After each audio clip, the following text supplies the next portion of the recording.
It is the season of summer here in Korea, and a host of places and events look to offer some fun relief to both foreign travelers and local visitors. We have details coming up next. Hello, it's Thursday, July 4th here in South Korea, and you're watching Issues and Insiders. I'm Min Sunhee. Today, we touch upon the travel trends here in Korea this summer season. For more on this, I have Darryl Bilbao from the Seoul Tourism Organization here in the studio. Darryl, welcome back. Yeah, thank you. Thank you for having me. I also have Kwon Soa with us, so it's good to have you here. Hello, Sunny. Right, so let's begin with figures for the month of May with regard to the flow of foreign travelers here into South Korea. Right, a total of 1,418,000 foreigners visited Korea in the month of May, according to figures released by the Korea Tourism Organization last week. So if we take a look at the monthly figures so far this year, for 3 straight months, over 1.4 million visitors from overseas traveled to Korea. Although the number in May dropped from April and March, compared to the beginning of the year, we are seeing a significant increase.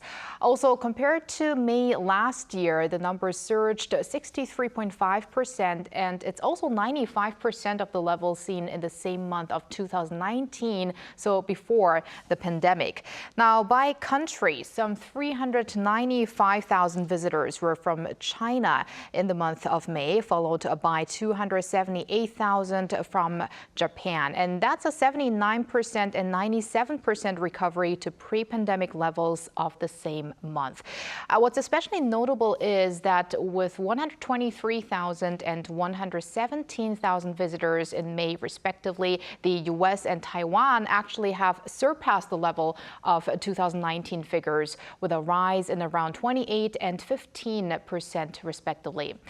The cumulative number of foreign tourists to Korea in the first 5 months of the year amounts to 6.28 million, and that's a hike by 81% from the same span last year, and it's also 90% of the level we saw in 2019. So we have recovered almost to pre-pandemic levels. Right, I see. And Darryl, what more can you tell us about the rebound in foreign travelers to Korea post-pandemic based on findings by the Seoul Tourism Organization? Right. So I don't know. We're limited to the research that we do is limited to the city of Seoul rather than Korea as a nation. So some of the numbers I have shown that there's an increase in the length of stay by about a day, so from 5 days to 6 days. Also, the number of travelers kind of traveling together.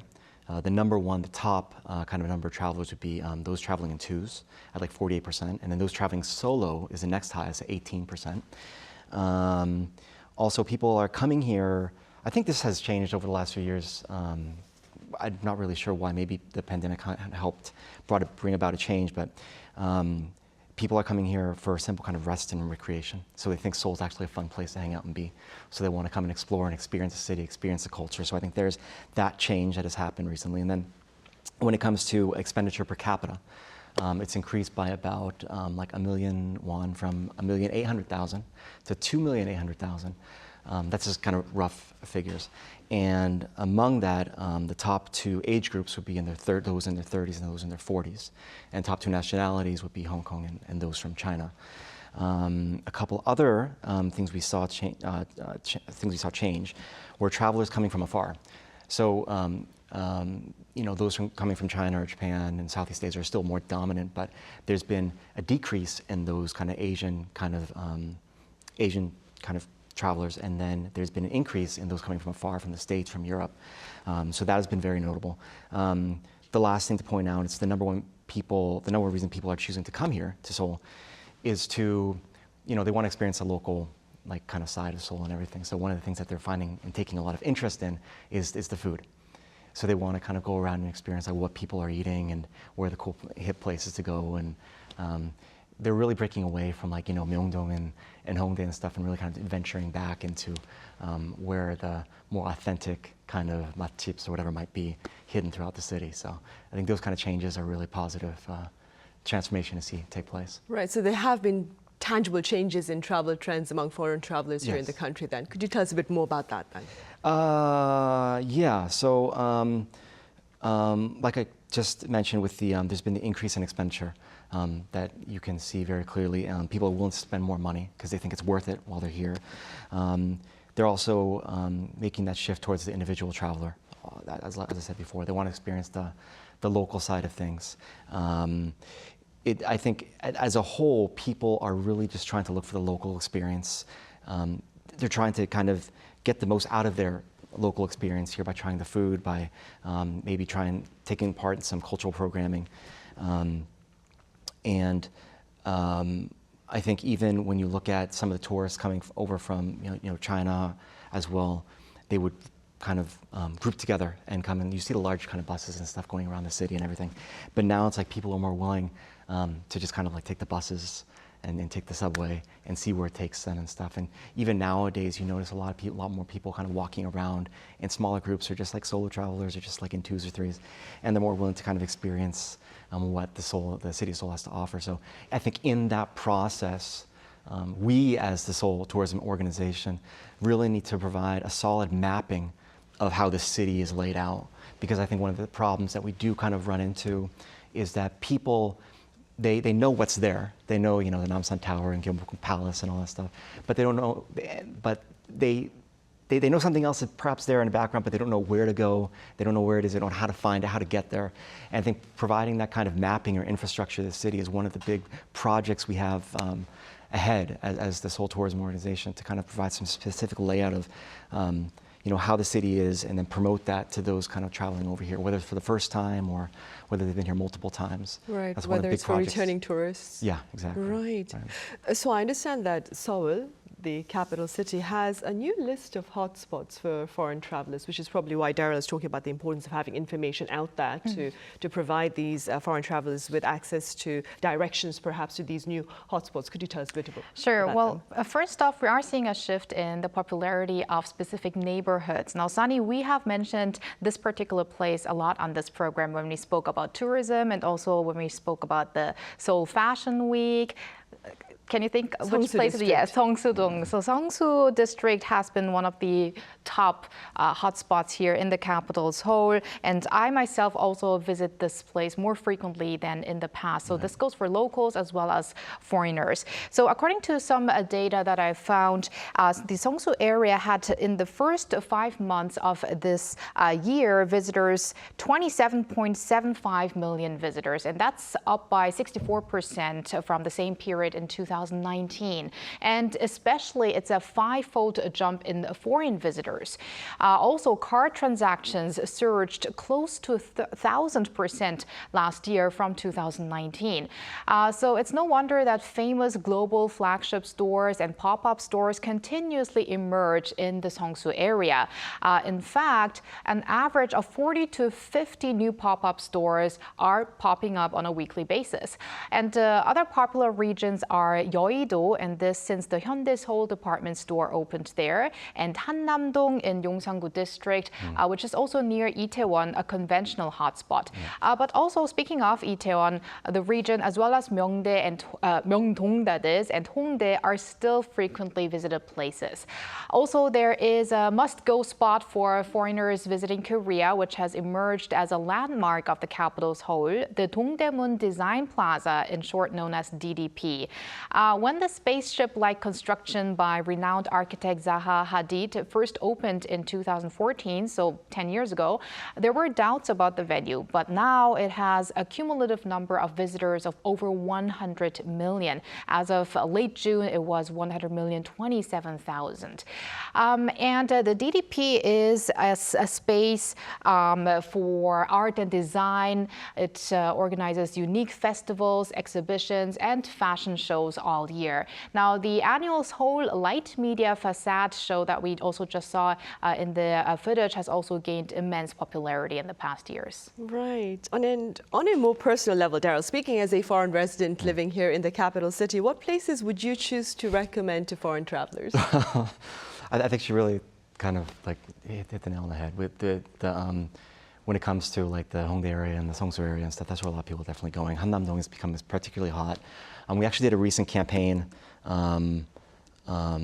starring Giselle from ESPA, and she came out, and the whole purpose of that campaign was for her to kind of show how safe of a city Seoul is to travel, especially for women, whether during the day or at night. And, Given the increase in solo travelers, like you said earlier. Right, exactly. So I think when she said Hanamdong, it's like just bells went off. So I was like, I wanted to bring up Giselle for a second. Me personally, one of the, I mean, this is, I don't know how personal this is, but at our organization right now, we're putting up the Seoul Tourism. So like the kind of like people are calling it like an air balloon, and it's not an air balloon. It's not.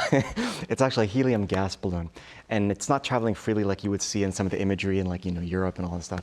It's stabilized to the ground, and it goes up straight up for about like over 100 meters, and people get. It's located in the Yeouido area. Yeouido Park area, and it goes up straight up, and you can see like a beautiful view of Namsan. You can see like the Hangang stretched out. You can see the park area all around you and behind, and it really provides the opportunity for people to kind of get a different kind of view of the city.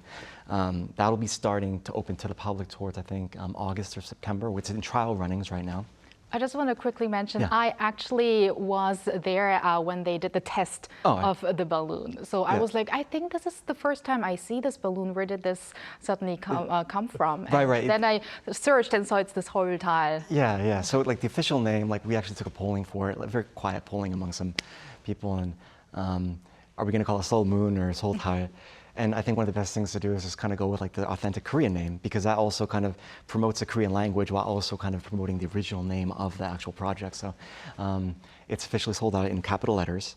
But me personally, I think one of the biggest issues when it comes to people actually coming to the city is that they're too caught up in seeing the trees and not the whole forest. So like I mentioned, the Namsan Tower and Gyeongbokgung Palace and Gwanghwamun, all that stuff, it's great, and you can go there like a billion times every time you come, that's fine. But there's so much more to see, and I think the reason why they're not able to see it as much as they are is because, like I mentioned, about the mapping of the city, the infrastructure, the way it's laid out. So I think one good way to kind of do this is to promote the idea, or not the idea, but to kind of help spread awareness of how the city's laid out, like I mentioned before, and do that using the districts, the 25 districts. So each district has like certain hotspots and hot neighborhoods to visit. So if I were to kind of like choose a specific district and where I would go, for example, just a couple examples, one would be the Yongsan-gu district. Yongsan district has like the Baekbin Konolmok, the railroad crossing back street, and then it has a Yongni Dangye, the Yongni streets, whatever, all these different cafes and local foods and things to go to. Another, since I'm a Mapo resident, Mapo district resident, I like to promote Mapo as much as I can because I love them, and I think Mapo does a really good job of mapping out like the area in terms of like, but they have the whole Red Road thing that stretches from Hongdae all the way to the Hangang River, and there's different sections of that, so people are kind of aware of what kind of hotspots are in each section of the Red Road. And then there's also the Hanergil, the Haner Street, there's the Kirikiri, the Together Street, whatever. And they're doing all these different random kind of projects and stuff to help kind of like show people that, hey, if you go down this road, you never know what you're gonna find, but there's some cool stuff there. So it's like, it's a really way to kind of like color in like these different areas of the city. And I would promote those areas personally like the most, just because I think it's the most worthwhile to come and experience what the city of Seoul is all about. Right, for sure. Yeah. So as Darryl mentioned earlier, beyond the hotspots, the consumption patterns of foreign travelers to Korea, they're also changing. Could you tell us a bit more about that? Right. Before we go into that, I also just want to mention, as Darryl mentioned, his own neighborhood, the Mapo district. Now, I live in Gangdong-gu district, and I also realize how they start to put these something gil, for instance, Sangnidang gil for Sangildong. And I think that makes it very interesting more for visitors to actually go to that spot, because it seems like there's something new coming up there, right? Exactly. It promotes a greater awareness of what's there, and it gives people like a mapping of like, where to go, what to do. And I think it's great that they're doing it among Koreans, but they need to somehow localize that information and deliver it to the people that are visiting. To be like, hey, there's also this, go stop by, there's a Sanggyeongdae or whatever. But I think there needs to be more effort put towards that area, because it's a little bit insufficient at the moment. Right, but hopefully steps will be taken. I'm doing my best from the inside. We'll keep our fingers crossed for you. Right. So about the consumption patterns then. Right. So first off, who spends the most money? We're seeing that visitors from the U.S. spend the biggest money here in Korea, followed by Japan and China. And if you remember, the number of visitors was actually, the top one was China, Japan, and then the U.S. So we are seeing a slight difference when it comes to expenditure expenditures. Now, these three countries, however, combined spend around 1/3 of all visitors, followed by Taiwan, Singapore, Thailand, and Hong Kong. And mainly, they open up their wallets for food, beverage, and shopping. But we're seeing that people are more tilted towards eating out and experiencing K-culture than purchasing expensive items.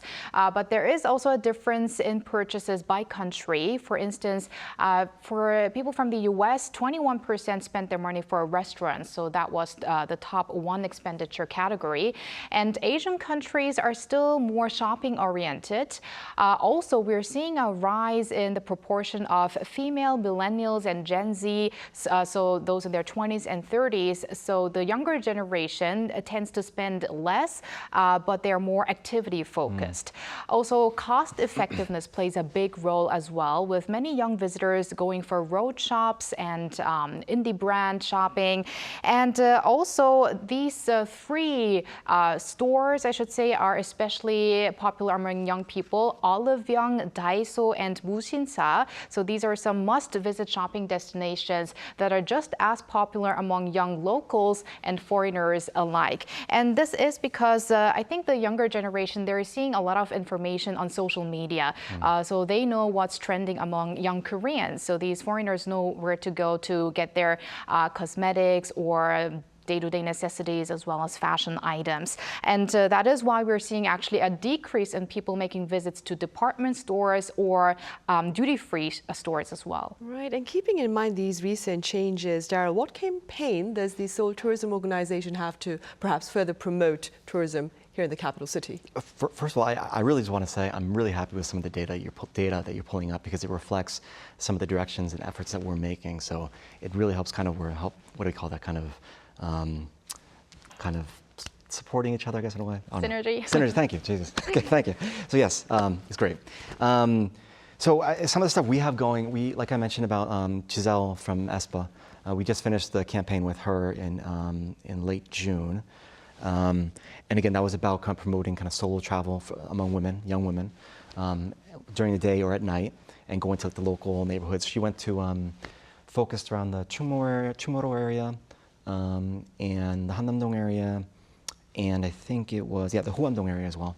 In the Hwandong area, another hotspot that's popping up is the Shining Market, which was a factory back in the day, but then they kind of tore it all up and then kind of reconstructed it into a kind of a hip market with all these little shops inside. So she went around visiting some of that, and it was great. So I think that was a nice, that's part of our efforts that we're doing to kind of promote the current direction of our tourism policy.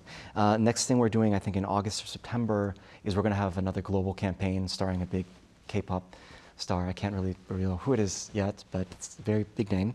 So looking forward to that. And then another thing we're doing, since the length of stay is actually kind of increasing among visitors from 5 to 6 days, 6 to 7 days, we have one of the programs we run is called the Discover Seoul Pass. It's a card, like a travel discount card that you can use as a transportation card as well at the same time.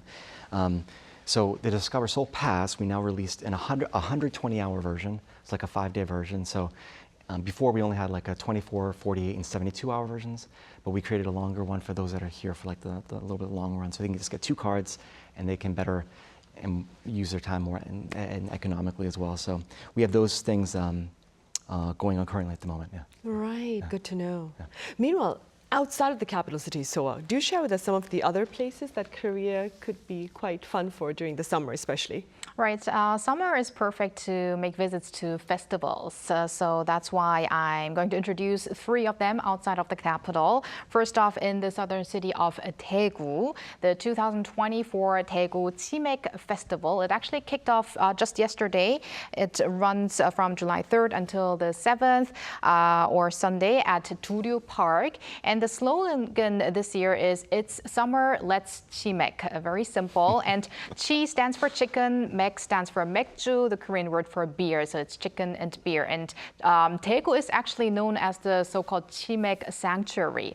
And according to the Minister of Culture, Sports and Tourism, the Daegu Chimek Festival has been ranked first last year when it comes to visitors' intentions to revisit and also recommend a festival to others.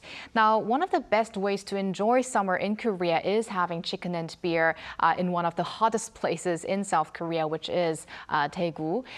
So you feel like you're at a giant picnic there, and K-pop performances are held as well, EDM parties.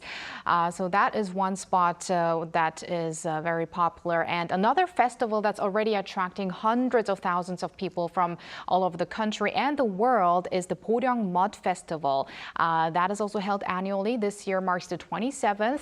It's held from July 19th until August 4th in Chungcheongnam-do Province's Daecheon Beach. So visitors there go to play in the mud, smear themselves in mud, with mud, and it is good, healthy mud, which is also used for cosmetics. Now, mud baths and mud slides are there for young and old. And one more festival I want to mention is the Jeonnamjin Jangheung Water Festival, running from July 27th until August 5th. It's held in Jeollanam-do Province around Tamjin River and the woodlands in Jangheung. Now, water activities in the clean and refreshing Tamjin River and Jangheung Lake can be enjoyed there. Boat rides, water gun fights, and more. And in fact, this region, Jeollan Province, has a 3-year plan in a bid to make these festivals go global. So there are collaborations with world-renowned festivals like Thailand's Songkran Water Festival and Vietnam's Dalat Flower Festival. So they're inviting these officials from these other countries to exchange culture. Right, good to know. So good to know. I'm afraid that's all the time we have for this edition. So thank you so much for your information. And Darryl, as always, thank you very much for your time and your thoughts here. Oh, yeah. Thank you so much for having me. Right. Well, on that note, we say goodbye today. Be sure to join us same time tomorrow. Thank you for now.